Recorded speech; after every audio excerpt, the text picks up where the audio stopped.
Dalam mitologi Nordik, Loki sering disebut sebagai pengkhianat, dewa penipu, penyebab kehancuran dunia para dewa. Tapi bagaimana jika semua itu bukan sepenuhnya kesalahan Loki? Bagaimana jika Loki sebenarnya adalah sosok yang sejak awal tidak pernah benar-benar diterima dan hanya menjalani takdir yang sudah ditentukan untuknya? Inilah kisah lengkap Loki, dari penolong para dewa hingga tokoh utama di akhir dunia bernama Ragnarok. Loki tidak lahir sebagai dewa, ia berasal dari bangsa Jotun, bangsa raksasa yang merupakan musuh alami para dewa. Ayahnya adalah raksasa bernama Farbauti dan ibunya bernama Lofi. Sejak lahir, Loki sudah berbeda. Ia tidak sekuat Thor, tidak sebijak Odin, tetapi memiliki kecerdasan luar biasa. Entah bagaimana, Loki akhirnya tinggal di Asgard, bahkan menjadi sekutu dekat Odin. Namun, meski tinggal bersama para dewa, Loki tidak pernah sepenuhnya dianggap setara. Loki sering menemani Thor dalam berbagai petualangan.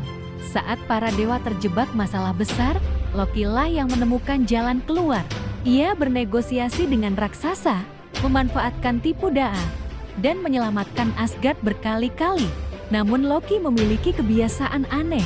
Ia sering menciptakan masalah terlebih dahulu, lalu muncul sebagai penyelamat. Hal inilah yang membuat para dewa mulai merasa waspada. Loki dibutuhkan, tetapi tidak pernah benar-benar dipercaya.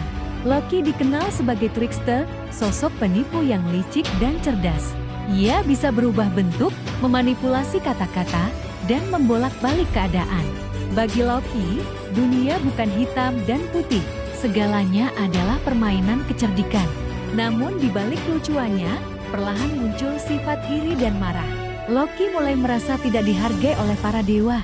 Meskipun jasanya sangat besar, Balder adalah dewa cahaya, simbol kebaikan dan kesucian. Semua makhluk bersumpah tidak akan menyakitinya. Namun ada satu hal kecil yang terlewat, dan Loki mengetahuinya. Dengan tipu daya, Loki membuat Balder terbunuh tanpa menyentuhnya secara langsung. Kematian Balder mengguncang Asgard. Sejak saat itu, Loki bukan lagi sekutu, ia menjadi musuh. Para dewa menangkap Loki. Ia dirantai di sebuah gua gelap. Racun menetes di atas wajahnya, menyebabkan rasa sakit tanpa henti. Jeritan Loki dipercaya sebagai penyebab gempa bumi. Hukuman ini bukan sekadar balasan, tetapi usaha terakhir para dewa untuk menunda kehancuran.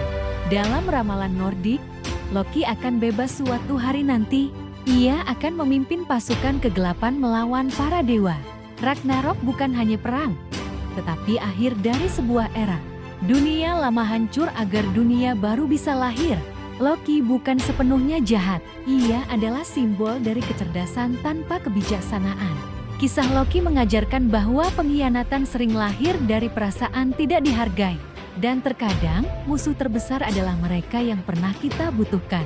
Jika kamu suka kisah mitologi dunia yang dibahas secara mendalam dan runtut, jangan lupa subscribe dan follow channel ini.